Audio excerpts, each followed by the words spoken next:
Thank you. Good evening, and welcome to the special council meeting of the 13th of December, 2021. This meeting is called to order. Have all of the members of council received and reviewed their meeting package? Does any member of council have information pertaining to a matter before this council which has not been publicly circulated? Are there any conflict of interest issues we should be aware of before the meeting commences? And CAO Troke, could you please take the roll call?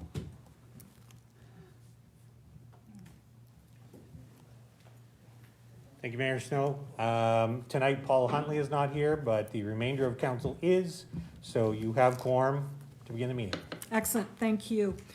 There is a distributed agenda for this special meeting. If I could have a motion to accept the agenda as circulated. Deputy Mayor, thank you. And a second, Councillor Maxwell? Sure. Thank you. All those in favor?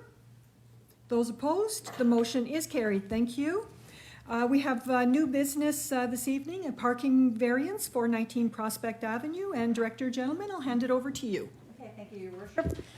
Good evening, Council. I think that we have, we're going to consider an appeal that the development officer made for a property at 19 Prospect Avenue to allow them to put an accessory dwelling unit in the building without the need for an additional parking space because there is literally no place to put it. So based on the MGA and the planning documents that we have in place, we do have the provisions to allow variances for these matters. We did receive one letter of appeal by Mr. Grant McQuarrie, and based on a discussion that we just had a few minutes ago, I believe he's going to get up and wish to withdraw his appeal. Thank you. Welcome, Grant. Hey, thank you very much. And I hope you're not just here for me, because I am going to be truncating your meeting a little bit. So yeah, after talking with the new neighbors and learning some more information, I'm going to respectfully withdraw the appeal. Excellent. Thank you very much. I will say thank you, though, for entertaining having me here in the first place. Of course. Thank you very much. Thank you. How long is this meeting going to go? I'd like to stay and listen if I can. We are moving on as soon as we change some players up front here to our intermunicipal service agreements. So that'll probably be another 15, 20 minutes. Thank you. Thank you.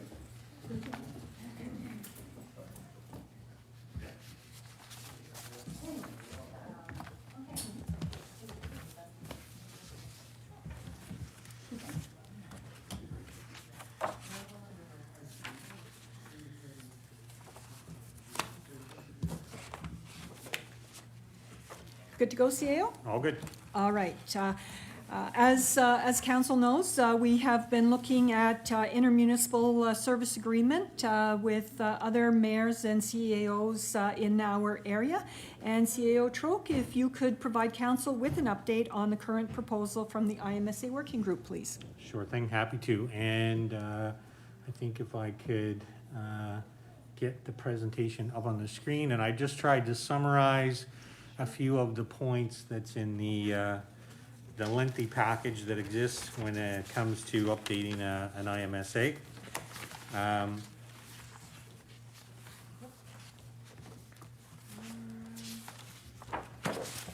we go.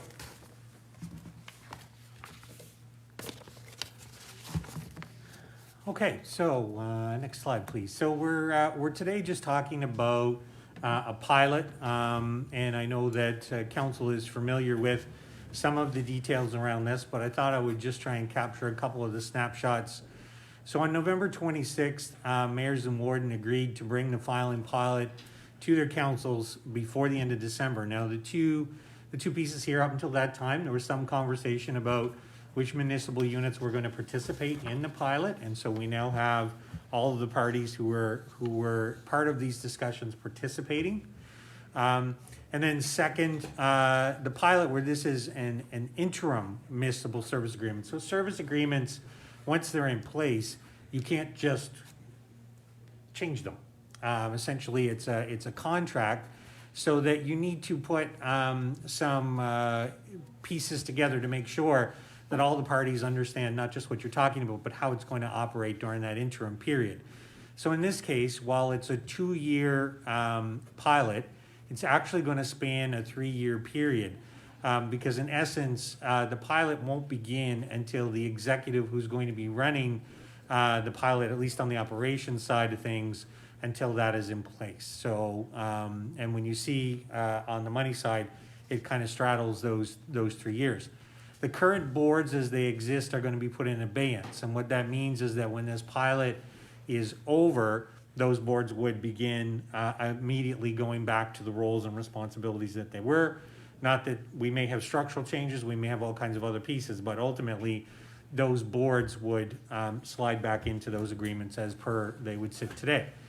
So all the parties in the existing agreement, so that means if currently you are a party holder to the IMSA that exists either for King's Transit or for Valley Waste, that means you have a vote when it comes to budget and operating decisions.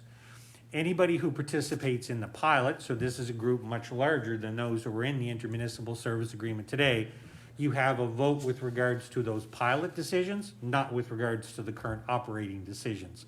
So for the next 2 years, essentially the business decisions that need to happen, those folks who are not currently part of it don't get to make budget decisions on what's going to happen. They are there to be able to work with the group on what will happen after the pilot and whether they're going to join or how things are going to be structured. So the budget. Essentially what you can see here is we have a lot of parties involved in this, and the way that this was structured was we slid this across a 3-year time period, but it's actually 24 months in total. The one column that will likely have a little bit of flux to it will be the 21-22, only in the essence that the process to recruit the executive lead and the folks to be doing the cost accounting work, that individual, if there's any delay in getting him in place, obviously there's less costs associated with the current year.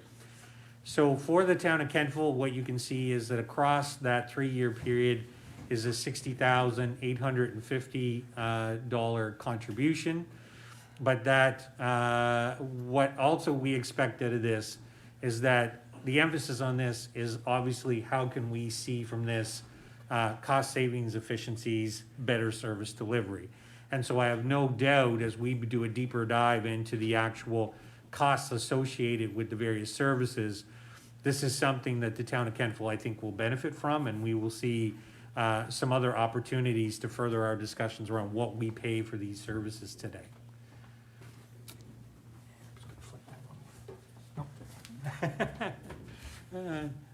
So the intent here is that we're going to get outcomes from this pilot.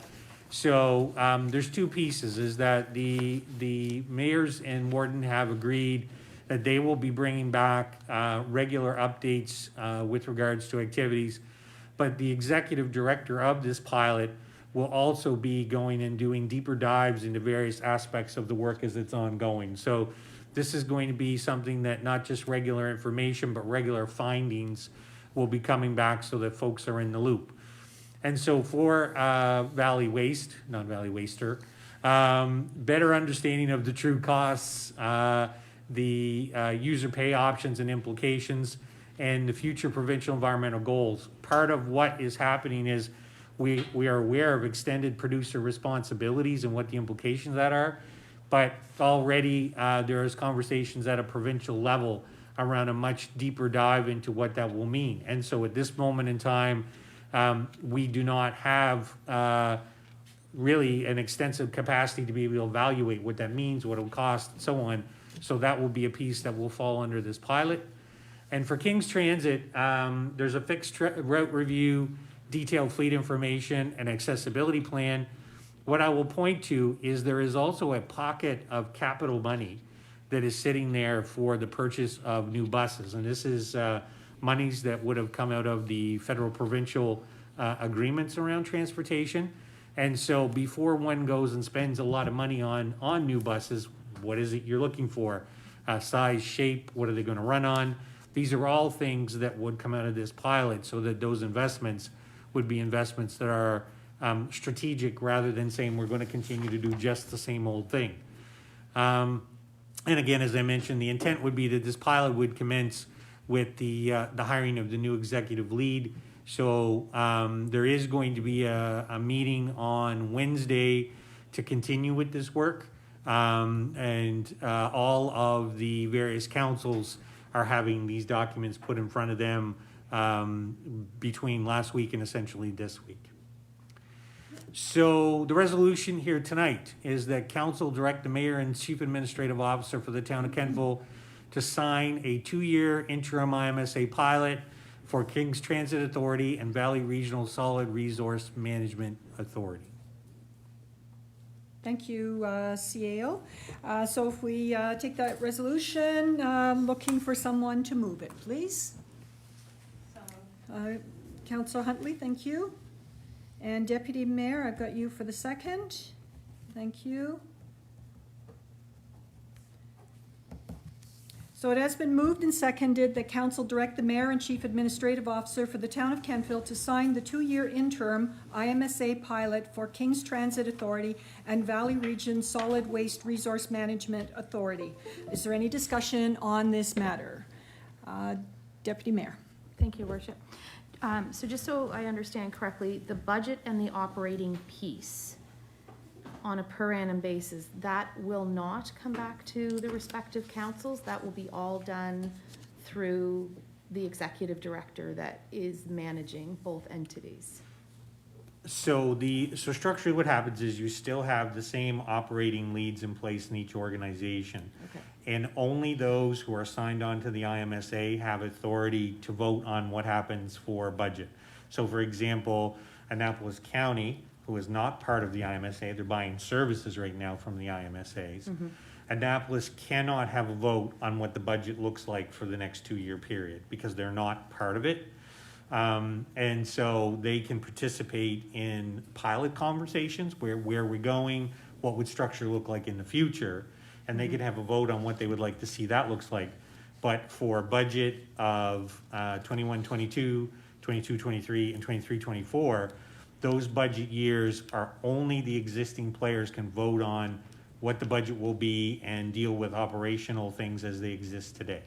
So under the existing IMSA that we have now, where I believe it's the county and one other that can veto? It used to be Annapolis County. Used to be Annapolis, so yes. there's nothing like that now. It's all equalized across the board. Correct. And in fact, there is very specific language in the pilot to address that fact. And so what exists is that if for some reason Kings, because of their size in the arrangement, if Kings had an issue with regards to something, they actually first have to propose an alternative, Okay. and there is an arbitration capacity. So there's actually much more flexibility than what we ever had in the agreements. Okay, great, thank you. Councillor Gerard. Your Worship. I've had a big problem with IMSAs, not necessarily IMSAs, but the way that things are done. Some of you on previous council know this.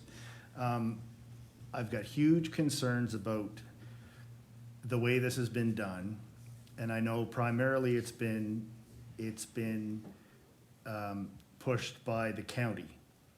So, and I know that you all understand this, but I'm gonna go through it one more time. When we're talking about garbage, we subsidize the county. If Kentville was to call and say, we want our garbage picked up in this 17 square kilometer area, how much is it gonna cost us? It's gonna be a lot cheaper than if we go, here's however many thousands of square kilometers, how much is it gonna cost? And our share is based on our population. Whereas what we're doing is basically, what we're paying for is based on mileage. So to go to Halls Harbor and pick up someone's garbage is a lot more expensive than it is to drive around Kentville and pick up the garbage. The same with the King's Transit ridership.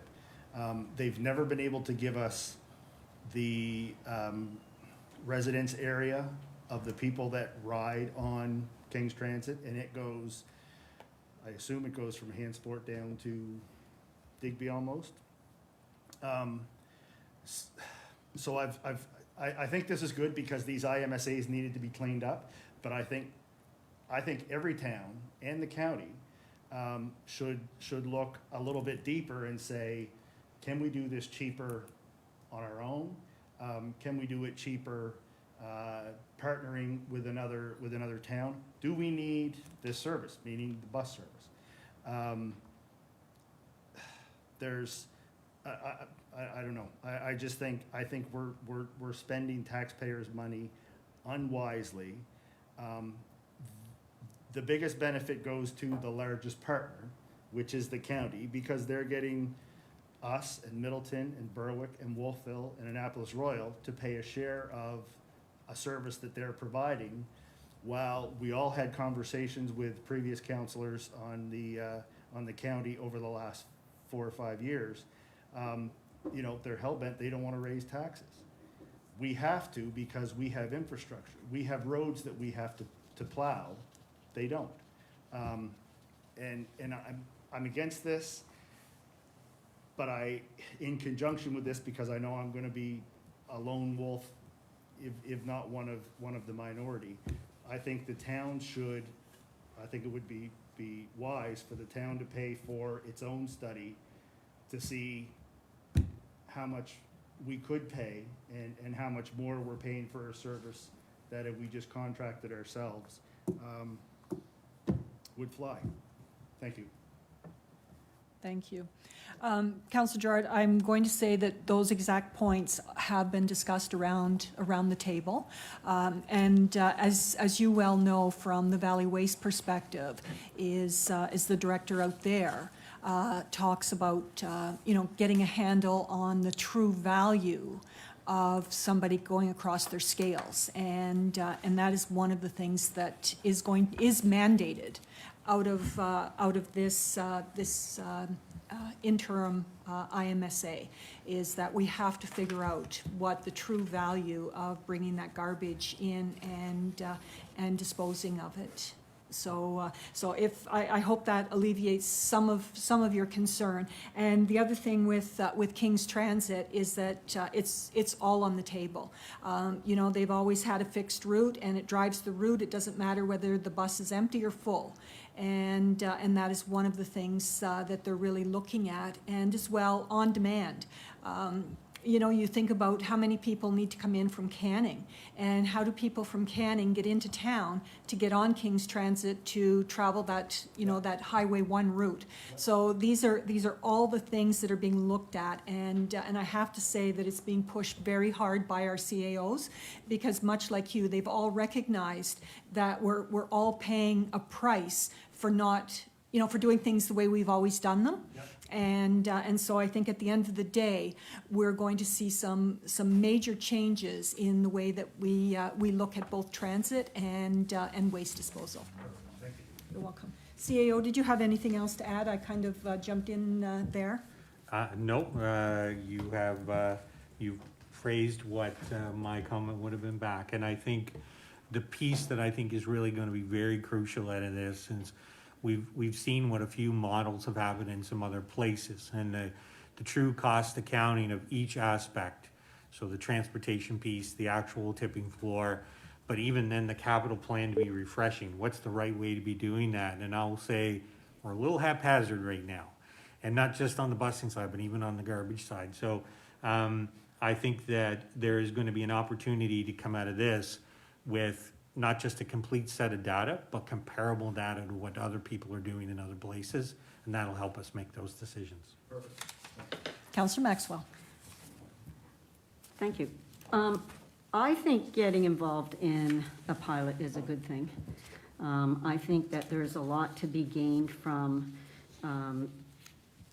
looking at the data, determining how much we use both Valley Waste and King's Transit and so on. I think that we have to be cautious about going it alone, because I don't know anywhere where going it alone has ever worked out all that well, and especially with big companies and big corporations.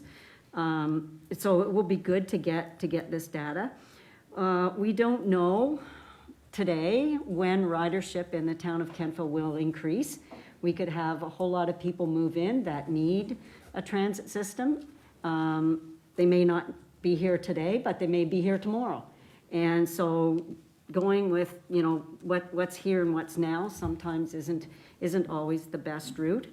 Looking at infrastructure and what would be needed to run our own garbage disposal unit and so on, all the trucks and all of that kind of equipment and so on, I think could run into a high cost. So I think it's a really good idea, and I think it's great that the mayors and the CAO have gone ahead and come out with this so that we can look at some hopefully very good data to make those decisions on. So, thank you. Excellent, thank you. And Councillor Maxwell, I just want to point out that the CAOs have truly done the lion's share of the work on this. If I say that they've been engaged in meetings probably 3 and 4 times a week, you know, over this time period, hashing this out and making sure, and you know, they bring it back to the table, and I have to say that I have been a big proponent of getting rid of that veto power and you know, putting that back on the table each time. So it's been a very good process, very collaborative. I'm also going to say that it took a lot longer than we expected, because you'll recall it was probably last year at this time that you were authorizing the CAO and I to attend these meetings, and we had expected to have something back to you in June. And sometimes the wheels come off the bus, and you know, it's the process has been that long. And I think the really great part is that all of our municipalities in the local area are part of this. So that's very exciting as well. So if there is no further discussion or comments, are you ready for the question? The question is on council's direction to the mayor and CAO for the town of Kentville to sign the 2-year interim IMSA pilot for King's Transit Authority and Valley Region Solid Waste Resource Management Authority. Voting is now open. Craig, you have a new clicker today.